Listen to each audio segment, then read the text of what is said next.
Reflexión del Evangelio del cuarto domingo de Cuaresma. Para comenzar a hablar del Evangelio de este domingo, es necesario ubicar el contexto en el que Jesús dice lo que hoy se nos narra en él. Comencemos por recordar el episodio del templo cuando Jesús expulsó a los comerciantes y reprendió a las autoridades religiosas. Entre aquella narración y la del día de hoy, aparece en escena un fariseo llamado Nicodemo, que fue de noche a hablar con Jesús y comenzaron a tener un largo diálogo que incluye el pasaje de hoy. ¿Quién es Nicodemo? Se dice que es presentado como un hombre de aquellos de los cuales Jesús conoce lo que llevan dentro. Es uno de los descontentos con la situación que están viviendo. Ve en Jesús un Mesías reformador. Al ser fariseo se distinguía por su adhesión y fidelidad a la ley mosaica y la tradición interpretativa que sobre ella se había formado.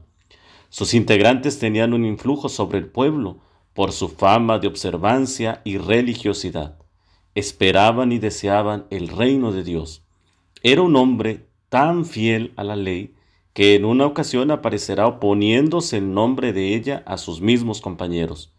En la literatura cristiana aparece un evangelio apócrifo que lleva su nombre. Entre las muchas cosas que encontraremos en él será su intervención durante el juicio que Pilato está haciendo sobre Jesús.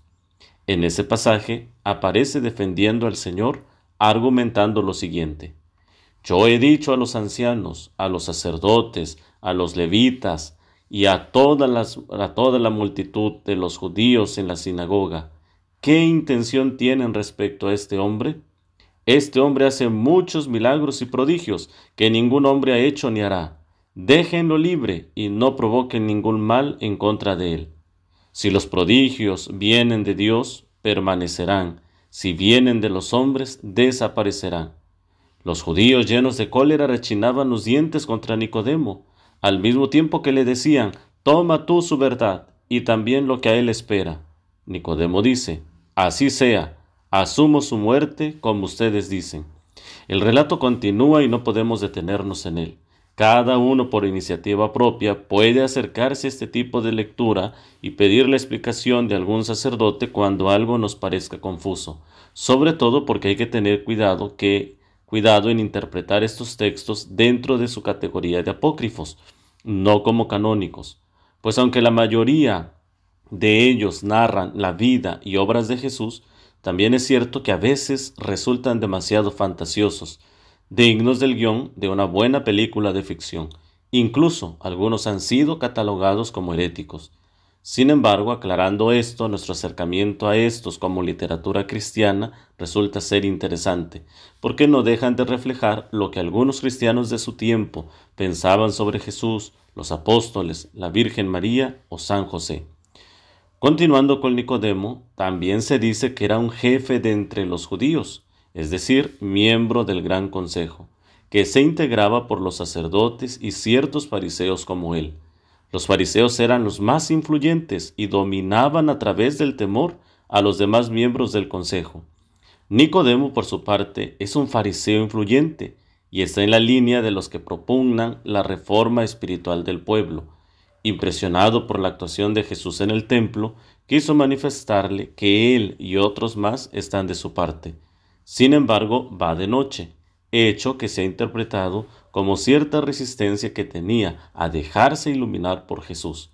Sin embargo, también muestra alguna disposición de querer acercarse a la luz. San Beda decía: Este judío influyente vino a Jesús por la noche, con el deseo de conocer mejor en conversación discreta con Cristo los misterios de la fe que había comenzado a percibir al ver los signos que estaba haciendo a plena luz. Llama a Jesús Rabí, término usado comúnmente con los letrados o doctores de la ley. Este fariseo ve en Jesús a un maestro excepcional, porque según el uso judío, maestro era aquel que a partir de la ley mostraba el camino de Dios.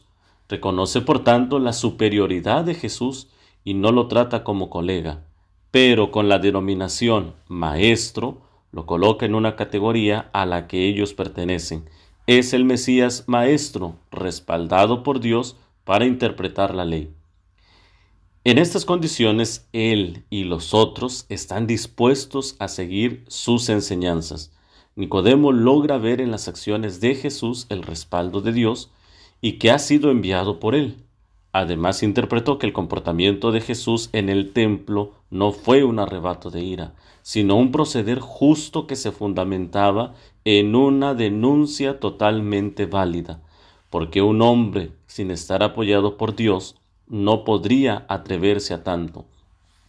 En este contexto ya señalado, ubicamos perfectamente el texto del Evangelio de hoy, donde Jesús comienza haciendo la comparación entre la acción de Moisés y lo que sucederá con él. El triunfo de Cristo es la cruz al ser levantado en alto, porque este hecho será el comienzo de la efusión de amor y vida que ha de durar para siempre. En ella se nos manifestará su gloria y la del Padre. Para ilustrar esto que está diciendo Jesús, cita el pasaje del libro de los Números, cuando Moisés, ante la plaga de serpientes venenosas, por indicación de Dios, hace una serpiente de bronce y la levanta en un poste. Quien era mordido al mirar la serpiente vivía. San Justino decía: Moisés no nos enseña a creer en la serpiente que fue maldita, sino a creer en quien se hizo maldición por nosotros para quebrantar el poder de la serpiente. En ese caso, esa vida que se daba era transitoria. Con Cristo es definitiva. La humanidad podrá comprender el evento escandaloso y desconcertante de la salvación por medio de la cruz que cura los males, como los hebreos fueron curados en el desierto cuando Moisés hizo la serpiente de bronce. Efrén de Nisibi decía: la naturaleza de la serpiente de bronce es símbolo de la de Cristo. Esta serpiente de bronce, impasible por naturaleza, es decir, que no es afectada, muestra bien claro que quien ha de sufrir en la crucifixión es también inmortal por naturaleza. Este es un signo para todos aquellos que tienen la sensibilidad, la disposición y el deseo de querer ver el actuar de Dios a través de los signos que revela. ¿Qué tenemos que aprender de este ejemplo? Que de la misma forma cada uno de nosotros debe detenerse un momento y fijar la mirada en Cristo crucificado, verdadero acto de fe que comunica la vida eterna, porque en este lugar Jesús manifiesta al mundo su obediencia al Padre y revela con el sacrificio de su vida el amor que Dios da a cada uno. San Ambrosio decía: ambas naturalezas ascienden y descienden. Se dice que el Señor de la Majestad fue crucificado porque participa de ambas naturalezas, esto es, de la naturaleza humana y divina. En la naturaleza de hombre soportó la pasión, de modo que indistintamente se pueda decir también que el Señor de la Majestad es el que ha padecido. El amor del Padre dona al Hijo para destruir el pecado y la muerte. San Juan Crisóstomo comentaba: es impresionante pensar que el Padre entregó a su Hijo unigénito, no a un siervo, a un ángel o a un arcángel.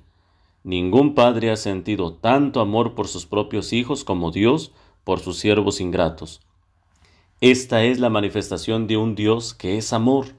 La misión de Jesús es la de dar la salvación. Con la fe, el hombre puede aceptar este acto de amor de Dios y puede dejarse transformar por él, que se ha manifestado desde la encarnación hasta la cruz. Aquí es donde el hombre toma la elección más importante: aceptar o rechazar el amor de un Padre que se ha revelado en Cristo. ¿Por qué existe el mal? Porque este amor no se impone, sino se propone, y ante esta propuesta, cada persona es libre de aceptar o no la presencia de Dios en su vida. San Clemente decía que nosotros pecamos por nuestra propia decisión. Por eso, quien cree en Jesús no puede ser condenado.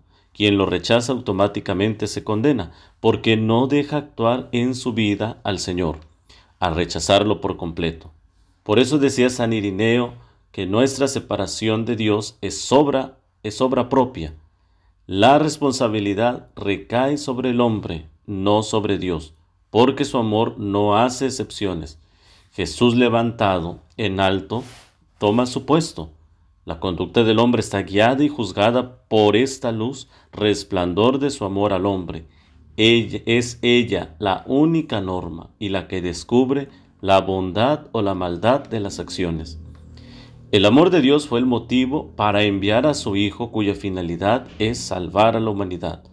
Isaac de Nínive decía: el Padre envió a su Hijo no porque fuera incapaz de salvarnos de otra manera, sino porque de este modo podía darnos muestras de su abundante amor. El Mesías no trae una misión judicial ni excluye a nadie. La salvación está destinada a la humanidad entera. Jesús mismo es la luz que ilumina a todo hombre. Por tanto, las tinieblas son el origen del juicio del hombre. La incredulidad es la causa de esta condena. La pregunta siempre será el por qué a los hombres les ha fascinado más la oscuridad que la luz. San Juan Crisóstomo comentaba: la luz es el peor enemigo para los que optan por permanecer en la maldad y la rebelión. El amor o el odio a la luz tienen su raíz en el modo de obrar. Acercarse a la luz es abandonar las tinieblas. Nicodemo, que fue de noche a ver a Jesús, iba identificado con las tinieblas. Quizás la respuesta la encontramos en el hecho de que el corazón del malvado está encerrado en sí mismo y sordo a la palabra de Cristo. En este mismo Evangelio, en el prólogo, los que contemplan su gloria son los que han recibido de su plenitud un amor que corresponde a su amor. Penetrar en los misterios de Dios es convertirse en verdadero sabio. Entrar en la escuela de Jesús como lo ha hecho Nicodemo para buscar el reino de Dios significa para cada comunidad de fe convertirse en la comunidad de los confidentes de Dios.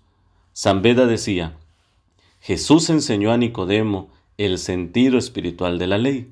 El Señor conduce con arte admirable de magisterio celestial a un maestro de la ley mosaica, llevándolo al sentido espiritual de esa ley al recordar una historia antigua que le explica como figura de su pasión y de la salvación humana. Es cierto que todo el que obra con bajeza odia la luz, porque ella expone y denuncia la maldad oculta. Por ello su respuesta más inmediata al amor de Dios es el odio. La opción por las tinieblas no se hace por el valor que tengan en sí mismas, sino por odio a la luz, y éste nace por miedo a ser desenmascarado. Hay una repulsión a la vida en aquel que es cómplice de la muerte. Se odia la bondad de la luz, porque la maldad no puede soportar verla. Acercarse a la luz equivale a acercarse a Jesús. Es así como en este domingo, que también es llamado Deletare, cuyo significado es alégrate, porque ya está cerca la Pascua, el Señor nos ha catequizado sobre lo significativo que es su obra salvadora manifestada en la cruz. El cristiano de ayer como el de hoy, cada que hace memoria de este recuerdo, es remitido inmediatamente al amor que Él tiene por nosotros.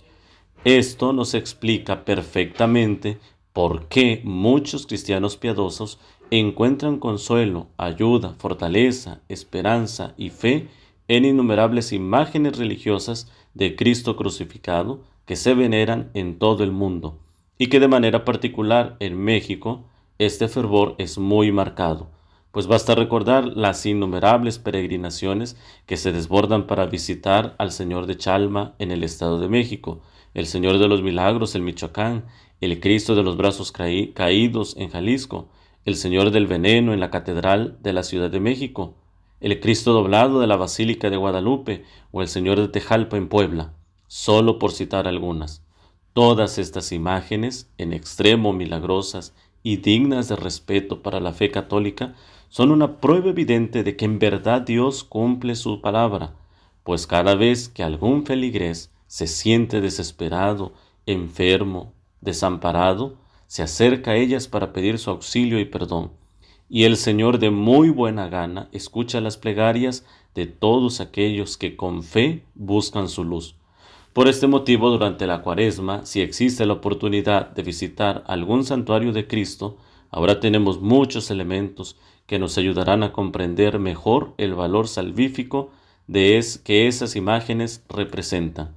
Que en este cuarto domingo no olvidemos que en nuestro camino hacia la Pascua, el Evangelio nos sigue motivando para tener la certeza que somos discípulos de un Maestro que ha dado todo por nosotros.